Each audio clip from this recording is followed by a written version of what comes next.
SuperTalk Mississippi media production. Lonnie Sporting Goods has the best selection of firearms, hunting items, and all types of outdoor gear from the best brands. If you want reliability, durability, and performance, Lonnie Sporting Goods in Corinth is your destination. Check out our Facebook at lonnies.sportinggoods. It's time for True American Heroes for the Record with Jack Rutland. Another exclusive on SuperTalk Mississippi 102.1 FM. Many of our heroes have taken their stories with them to the grave. But this show is about the stories and personal experiences of these veterans.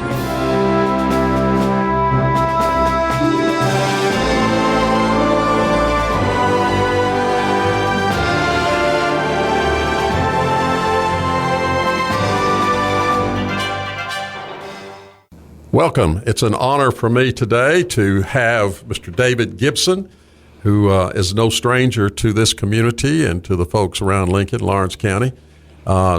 David, thank you for coming in to visit with us. Well, it's good to be here. Well, David's from my generation, so I'm really excited to hear some of the stories because he is a Vietnam veteran and served our country wearing the uniform of the United States Army during that conflict. And for 20 years, you were a full termer. You went the 20-year route and retired from the Army, correct? Yes. After I did my first tour, and then I decided that's what I wanted to do for a living, so I re-enlisted and stayed. Okay, well that's awesome. But I want to give folks a little background on you because it was really interesting. Because when you said I asked where you were from, and you said I'm from out in Ole. Well, I knew exactly where you were talking about. So tell us a little bit of your childhood and growing up, your parents and your siblings, and to just give us a frame of reference as to who we're talking about. I came from a very large farm family. I have 11 brothers and sisters. Awesome. My father was named Richard. My mother was named Tira. We lived on the only hill between NOLA and Fair River. And I went to school in Monticello. And right out of high school, I went into the Army. Well, that's interesting. I mean, you know, you were raised on a farm and you were a country boy. And what drew you to did you have other family members or siblings in the military? What drew you to the Army? I had a brother-in-law that was a paratrooper. He retired a sergeant major, married my sister, and I thought he was the coolest thing going. So and he was a paratrooper. He was in the 82nd Airborne at the time, and so I decided that's what I wanted to do. So he was in the military when he married your sister? Yes, he was. So you were around all that military stuff, that jargon and the stories. So you were getting it fresh from him. Yeah, you know, and seeing he had a car, and he would let me date in his car. So that's kind of what drew me to him. Well, that's interesting. So you decided to, right out of high school, you decided to enlist in the Army, and you went to the Selective Service Board, or to the recruitment board, I guess to the Army Recruitment Center, and how did that process go? Do you remember where you went? Where you had to go to Jackson, or would you do that in Monticello or Brookhaven? No, Brookhaven. They had a recruiting station down where the old White House Cafe used to be. Oh yeah, and I went there and enlisted there. Hey, one story about my growing up, that all my buddies, I didn't go to the second grade. We had a little old country school, and there wasn't but 2 people in the second grade, and so they just put me in the third, and I skipped the second grade. So every time my friends run across something I don't know, they'll say they taught that in the second grade. So you graduated with 11 years of school. Yes. That's awesome. Okay, so you enlisted here in Brookhaven at the recruiting office and joined the Army. Did they give you any options about what year was that? This is 1958. Okay, First part of 58, January of 58. Okay, so did they give you many options about where you would go or what you would do in the Army, or did they just say, let's go to boot camp? No, since I joined Airborne Unassigned, we only had 2 airborne divisions, the 82nd and 101st, and so you had to go to one or the other if you were going airborne, so I knew I would be going to one place or the other. So did you really know what you were doing when you decided to get into airborne? I mean, those are those crazy guys that jump out of perfectly well-running and operating airplanes. Well, yeah, but, when you fly with some of these Air Force pilots, it's a lot better to jump out of it than ride it, Well put. So, okay, so you did choose the airborne, and they let you go, so you went to jump school. Yeah, I went through basic training, Fort Carson, Colorado, went through AIT at Fort Jackson, South Carolina, and I got assigned. Back then, you went to your unit and then went to airborne school out of your unit. So I got assigned at a 504, Fort Bragg, and went to jump school at Fort Bragg. Now, since then, they've consolidated, and Correct. Jump school is at Fort Benning now. I well know that because I worked there for several years. We'll get into that later. Sure. So that's 101st Airborne. Yes. And so you joined the 101st, and then they assigned your jump school to you. Yeah. Tell us a little bit about this. Was in the 82nd now to start with, not the 101st. Oh, I'm sorry. 101st later on in Vietnam. Okay. Tell us a little bit about jump school. What's that experience like? About 3 weeks of torture, physical training, and of course, back then you had 1 week of nothing but physical training. They just ran you to death. Back then, in peacetime, our service, during peacetime, we gear down, and in wartime, we gear up. So it was geared down at the time. It was after Korea, and all that. So they didn't care where you made it or not, Gotcha. And so probably the training was intense to get you ready, but also to send you home if you weren't jump material. That's right. They want to weed out the ones that really don't want to be there. So, Gotcha. So all right. I'm a little bit familiar with jump schools. I've seen a little stuff on that and know a few guys. And so, when they finally said you're ready to jump, do you remember that first jump? Oh yeah, you always remember your first jump. Can you describe it to us? I mean, what were y'all jumping out of? What type of airplane was it then? We were using C-130s and C-119s. Okay. The old C-119 is the one that has the double boom on the back. That's right. Einstein said couldn't fly because was that what they call the old box car, the old flying box car? Yeah, those are antique. They don't even exist anymore. That thing would sit on the runway and they'd rev it up, and you could hear bolts rattling in it. And when they would take off, they would go out over the old division area if the wind was right, and I'll swear that you could almost step out onto the top of the buildings. They would just barely clear the building. Oh. But all right, so I was your glad first when they got phased out. So your first jump though was, you remember how high y'all actually went? 1,250 feet. All your military training jumps 1,250 feet out of fixed wing and 1,500 feet out of helicopter. Okay. Takes a little longer for the chute to open out of a helicopter. That's the reason you go a little higher. A little bit higher. And that gives you time to activate your reserve if something goes wrong. So how many troopers were on one plane back then? The old C-119. Well, depends on the aircraft. Let me see. A C-130 held 64. Right. And but the old boxcar was a lot smaller. Yeah, seemed like 27, 32, something like that. And your first jump was on an old boxcar. Yeah.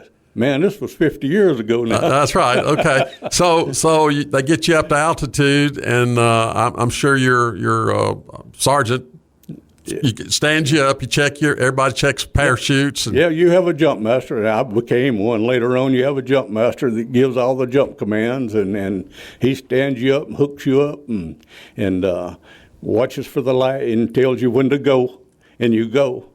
And see, the first airplane that I ever went up in, I jumped out of it. So That's the first time you'd ever flown. yeah, Okay. yeah, that's the first time I'd ever flown, and they had a drainage ditch down the middle of the drop zone. It was there at Fort Bragg, and there was a bunch of weeds growing up, and being from Nolan, I thought it was trees, until I got down far enough to see that it was just tall weeds. But yeah, jumped out of the first one. So was it terrifying or was it fun or both? Kind of both. Okay. They have you where you're trained. You're trained up, Prepared. and you trust your equipment. That's right. But there's still some apprehension. Sure. There's still some apprehension. Jumping out of a perfectly operating aircraft, that takes a little challenge. Do y'all pack your own parachutes? No. They have a detachment that's all they do is pack parachutes. Okay. All right. So you finished jump school, and what's your next assignment? Well, shortly after I got out of jump school, I'm in the 504, and they had a program then where they would replace an entire unit in Germany with a unit. So I went to Germany with the Rotating. 504. Right. We were in battle groups at that time, not battalions. So the two battle groups, 504, 505, went to Germany. I was in Mainz, Germany.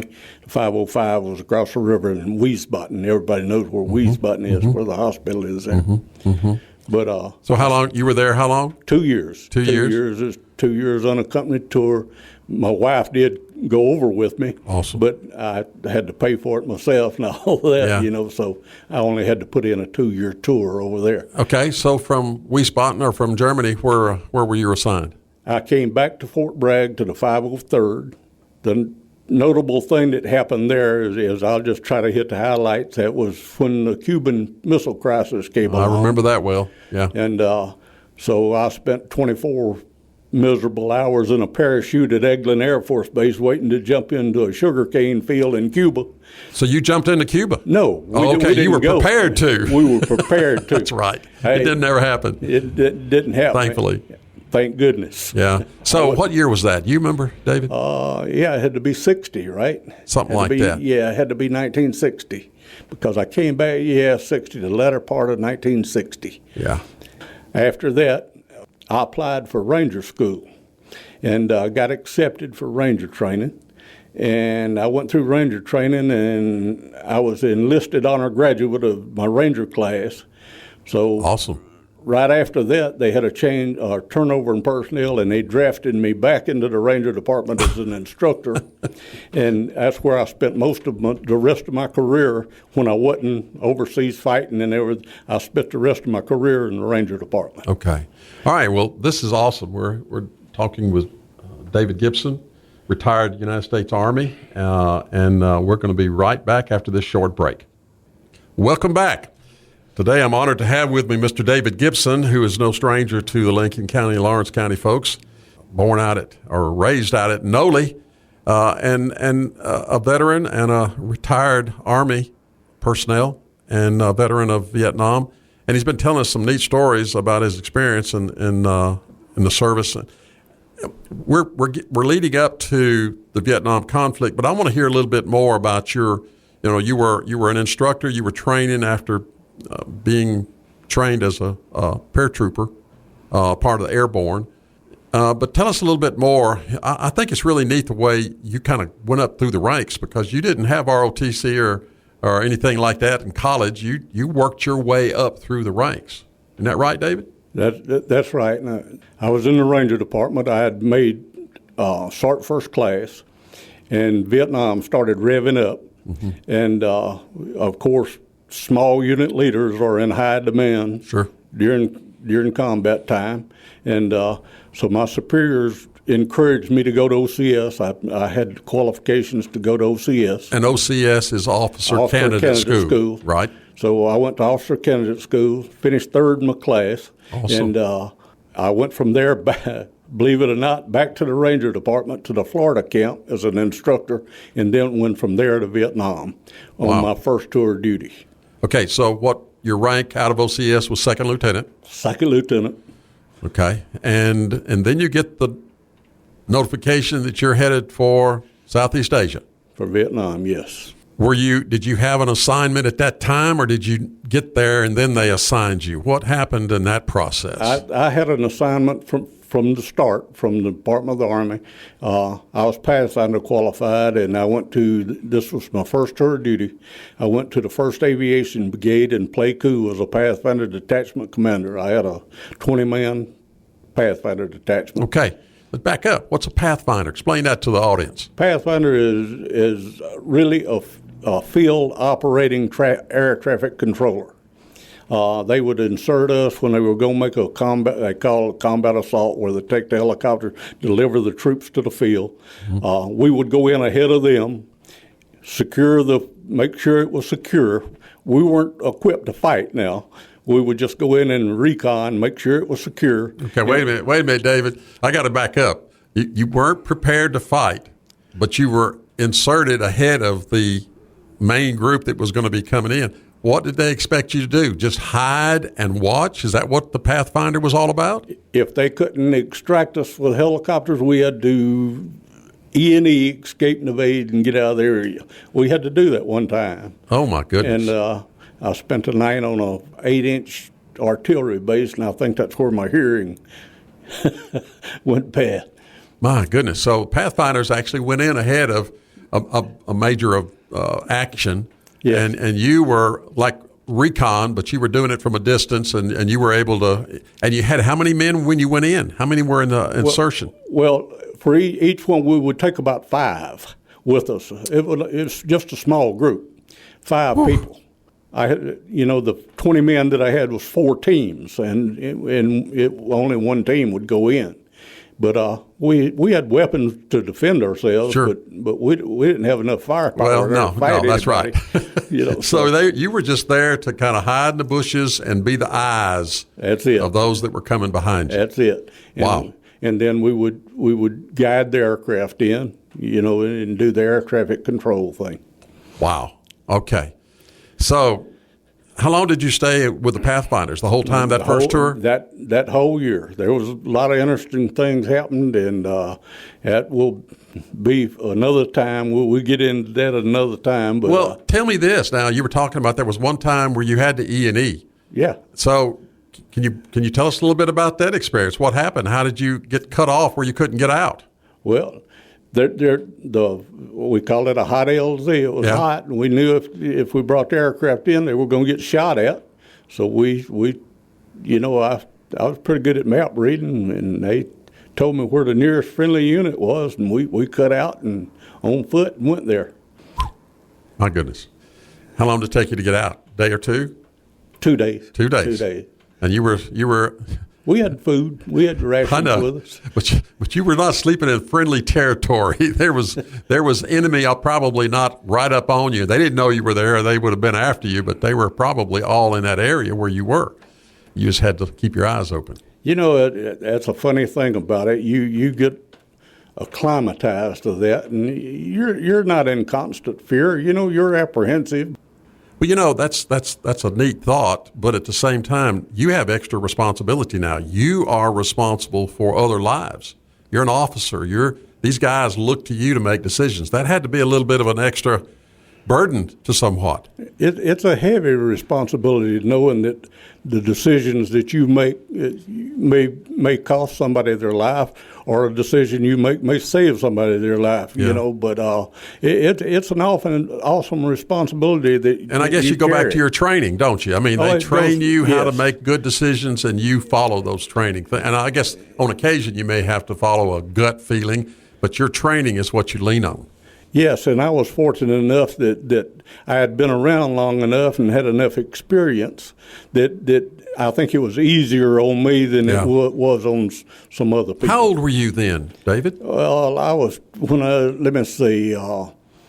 I must have been 23 the first time I went to Vietnam, and because I was 25 the second time, and I was an old man in the company. That's what I was about to say. You probably had a bunch of 18, 19, 20-year-olds that looked to you.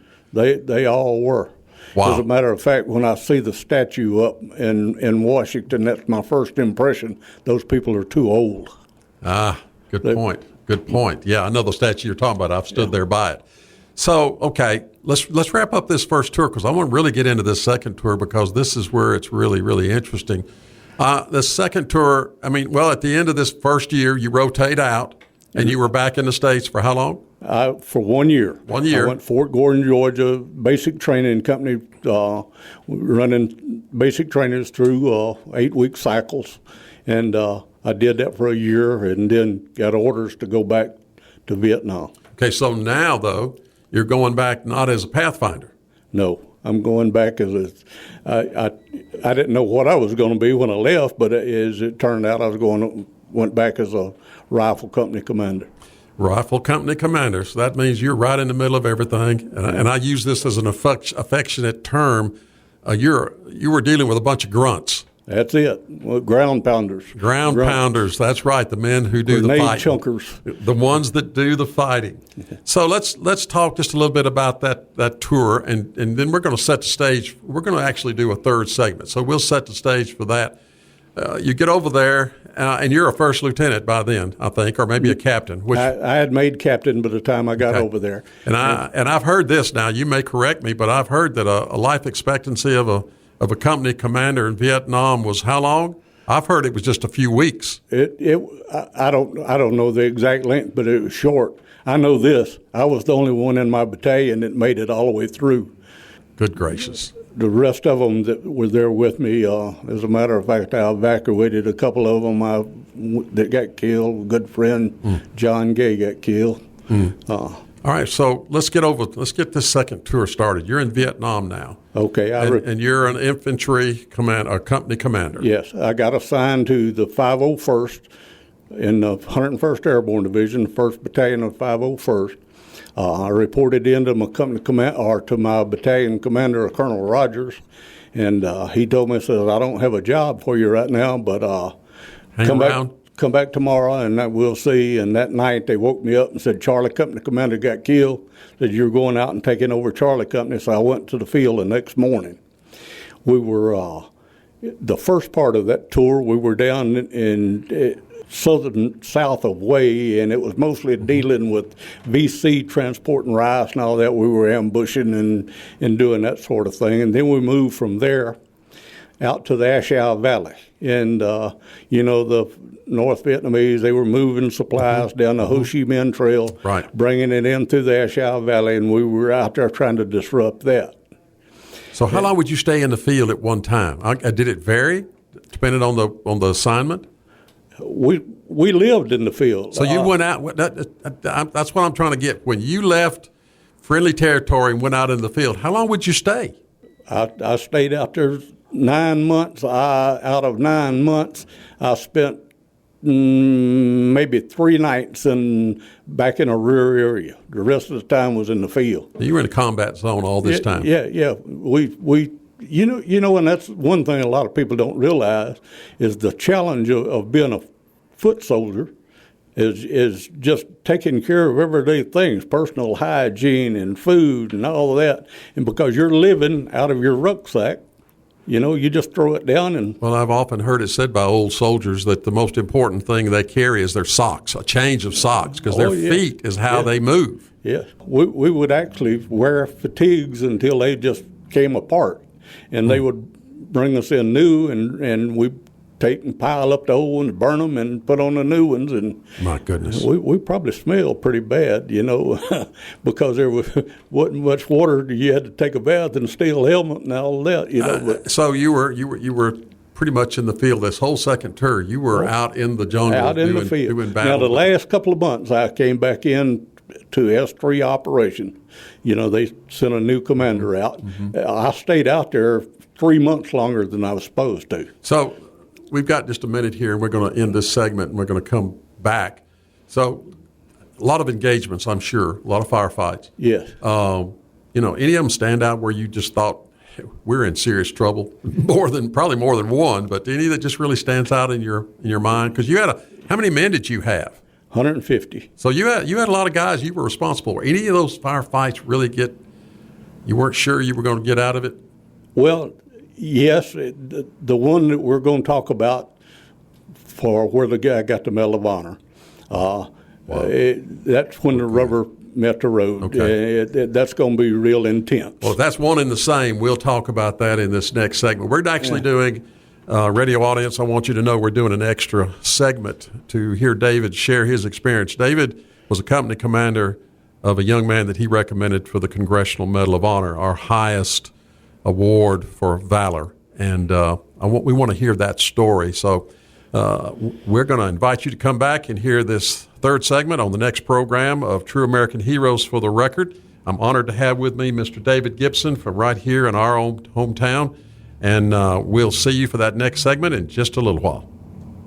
Good morning. Welcome to True American Heroes for the Record. And today we're actually doing something just a little unusual. We're going to have a third segment with one of our local neighbors, Mr. David Gibson, who was a Vietnam veteran and served 2 tours in Vietnam and in the airborne as well as the Ranger unit. And David, we wanted to do this third section because you and I have talked some, and I'm just real impressed when you were telling me about some of the men in your unit, because it was a rifle unit, it was an infantry unit, and you were in the jungles the whole time you were over there, that second tour, which was about a year, most of the total time you were there. But I wanted you to tell me a little bit about your daily operations and the men that you served with, because there's one in particular we're going to talk about, but I wanted you to have an opportunity to share this segment here this morning about those guys and what it was like to lead them, because you were the company commander. Yes. To me, of course, for me, it was the greatest bunch of men that ever lived. We were out I'll start out by telling you, we were out in the Ashow Valley, and I got a call to come in and be at a pickup point, and they picked us up and flew us up to Tam Ky. Now, I had one of my platoon leaders 2 weeks ago passed away. His name was Dan O'Neill. He passed away up in Pennsylvania. I was unable to go to his funeral, but I participated in his funeral with some people that I knew. They had them to go in my place. I had Don Gurley was a platoon leader. Don Gurley came to me out of ROTC, and I've told Don this face to face, so he wasn't very good when he first came. He was overweight and out of shape. And green and didn't know a whole lot. Turned out to be one of the finest platoon leaders the Army ever had.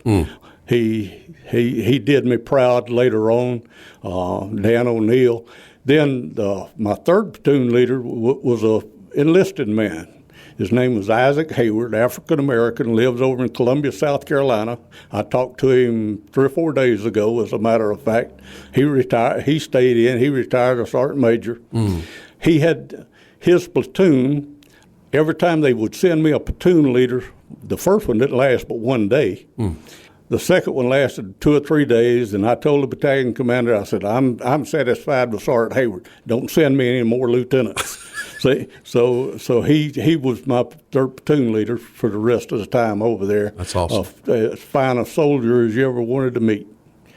He went on and, like I said, became a sergeant major, retired sergeant major. And we stay in touch. I had people from all over North Carolina, South Carolina. The one, Jesse Vera, he was from San Antonio, Texas. Tex Laraway was from San Antonio. And every time I talk to Tex, I laugh about, I don't know if you remember the movie Forrest Gump. Oh, yeah. You know, he said we had a guy from Texas. I don't know where he was from. Or they had a man we called Tex. We don't know where he was from. We don't That's know where right. he was from. That's right. So we had Tex Laraway. But he was from Texas. He was from San Antonio, Texas. Yeah. You know, McClendon from South Carolina, Perkins from South Carolina. We have a web page. We stay in touch. And well, David, it's obvious you get close to these guys, and especially when you think about. I can remember, I was never in combat, but I remember in some sporting teams where you have to really work hard and dedicate yourself. You get close to those guys. I can only imagine what it's like in a combat setting. You just like brothers. Really, it is truly a band of brothers. Yes, it is. And see, and that relationship between men and commanders. Now, every one of them would tell you I was tough.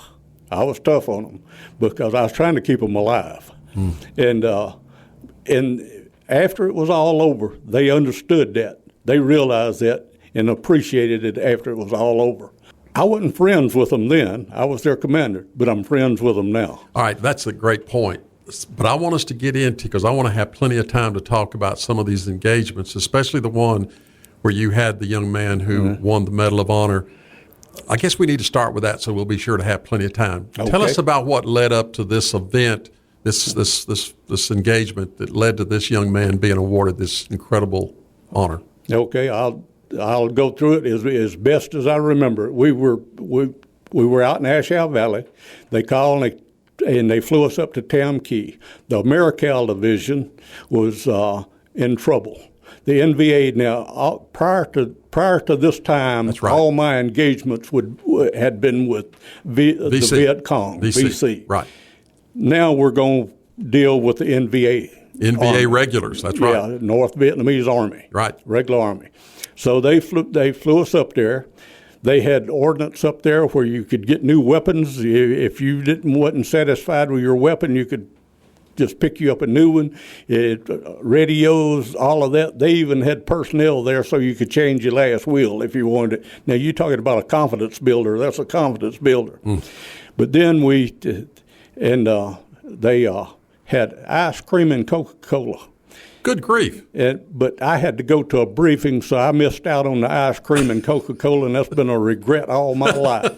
We got our orders, and and our mission was, there was 3 companies, A, B, and C company. I was Charlie company. I was in the middle, and we were going to go out to a fire base professional and give them some relief. They had completely encircled that fire base, dug in, made concrete bunkers, all of that. The North Vietnamese Army. Okay, so this fire base you're going to is already totally surrounded. It's surrounded. So you're probably going into a hot LZ to begin with. Oh yes, it was hot. Go ahead. We made our combat assault into the LZ. When we hit the LZ, made enemy contact immediately. They fired on us. We returned fire, and then they withdrew. So we didn't have any further incident that day, spent that night. And the next day, we were taking resupply. And I had a procedure that I'd go through when I'd take resupply to make sure the area was secure. Sergeant Hayward took his platoon. Jesse Rivera was in his platoon, by the way, and they went around to check the area out. We were down and we caught an outpost eyeballing us from up on the ridge, and they came up behind them, killed 7 or 8. And we took our resupply, and you always want to set up on high ground when you can. Sure. You want the high ground advantage. So we went up on hill 187 and dug in. And I remember the men griping a little bit about having to dig in because it's real rocky. But I knew that the situation we were in, we needed to get ready. So after we got dug in, settled in, I got the platoon leaders, platoon sergeants up, and we'd always have a little meeting, to make sure that everybody knew what was going to take place during the night, and so we could defend ourselves. And while we were in that meeting, this gong rang down in the valley. And I said, what in the blank was that? And one of the sergeants had been over there in the first cav. He said, that's the way they signaled an attack when I was in the cav. So I said, everybody get back to the position. They got back to the position, and here they came. Wow. They started mortaring us, and we was taking... What time? Is this middle of the night or early evening? This is early evening. Okay. It's just right at dusk dark. Okay. So they started mortaring us, but the mortars wasn't very accurate. And then they came at us with a ground attack. Well, we successfully beat them back there we didn't take any casualties. And so they went back down the hill and reorganized, and here they came again. Well, this time they got 2 people got through our perimeter. We killed them inside the perimeter, and we beat them back again that time. And I got on the radio and called battalion. I said, hey, we're going to need some help. We're running low of ammunition. I don't think we can survive the night. So they sent us up a puff I don't know if you're familiar. It's a C-130 loaded with weapons. With the whole cargo space is ammunition, and it's loaded with miniguns. Puff the Magic Dragons, what we used to call them. That's it. Their claim to fame is one burst, they'll put a round in every square foot of a football field. Mm-hmm. So that Puff flew, a couple of them relieved one another and flew above us all night and kept us. They tried 2 more times for an attack, but Puff put a quick end to that. Wow. So we survived the night, and there was the next, we were going to move out the next day, but we had got a little ahead of the other 2 companies, and the battalion commander told me to stay there another night, and we hadn't properly disposed, and it kind of got a little rank. Now, the next morning I said, we got to leave, so we left, and we went on, and we spent the next night, and then the next day, which was the 31st of May, my point stopped, and they called me up front, and I could look across, and you could see the enemy across. We were on higher ground. It was about 100-yard rice paddy. Mm. This was the terrain up there was Vietnam is a lot like the United States. You got the northern part, the central part, and the southern part. Different terrains. And this was kind of the foothills, and the rice paddies up there were usually small and just individual farmers, for their own use. So it had about 100-yard rice paddy, and then it went up on a ridge, and I could see them on the ridge up there. In the meantime, B Company had a platoon coming down that ridge, and they engaged in a firefight, and then they lost communications with that platoon. Battalion commander called me and told me, you need to attack. And I said, you want me to attack with no artillery support, no air support? And he said, well, we don't know what those people's circumstance is from B Company that's in there. Said, you need to attack. So I called my platoon leaders and platoon sergeants in. I said, we need to come up with a plan of attack. And I credit all my Ranger experience to this. And we came up with an attack plan. And basically I took my 6 machine guns and put them on higher ground, and they were going to give us cover while we crossed the rice paddy. So we, set up our time and got all that coordinated, and we got down with myself and the rest of the platoon, put the machine guns up there, gave the signal, they cut loose, and they kept them pinned. I remember telling the platoon leaders and the platoon sergeant, I said, look, when we start across that rice paddy, we got to go. I said, we can't let them stop us in that rice paddy. If they stop us, that's going to be the end of us. And so it worked out, and they kept them pinned. We got across the rice paddy. I think we lost 2 people in the rice paddy, and there was a rock wall on the other side, and we climbed the rock wall. Well, an infantry unit, you have platoons and squads, and what you do once you get in there is use fire, what we call fire and movement. One group lays down a base of fire, one group moves, so that's what we did. We got on the wall. I remember going up the wall, an RPG went by my head. Mm. I remember and exploded out into the rice paddy out there. But when we got up onto the wall, we used fire and movement. It was kind of thickly vegetated in there. Yeah. And we started easing forward. And this is when the fire team that Jesse Avera was in, there's 5 men in a fire team. 2 of them got killed. 1 of them got wounded. And Jesse picked up one of the other rifles, got all the grenades from those, and he started on a personal vendetta going from bunker to bunker. And he knocked out 6 by himself. Goodness. With grenades. And, Don Gurley put it, we weren't hand-to-hand, but we were hand grenades and rifles at about 10 meters. Good gracious. And he said it's spitting distance. And we successfully took that ridge. We accomplished our mission and took that ridge. Did Jesse survive? Jesse didn't get a scratch. I didn't get a scratch.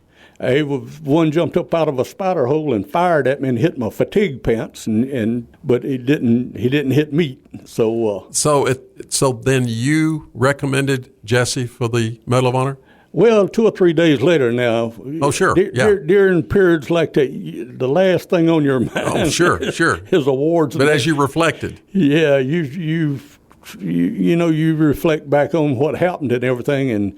And Don Gurley came and said, hey, did you see what he did? I said, I saw part of it because one of the bunkers that he knocked out was right in front of me, And then we got together and found out that, that he had just done it on his own. And talking to him later on, he said, well, it was either to lay there and take it or give it everything I had.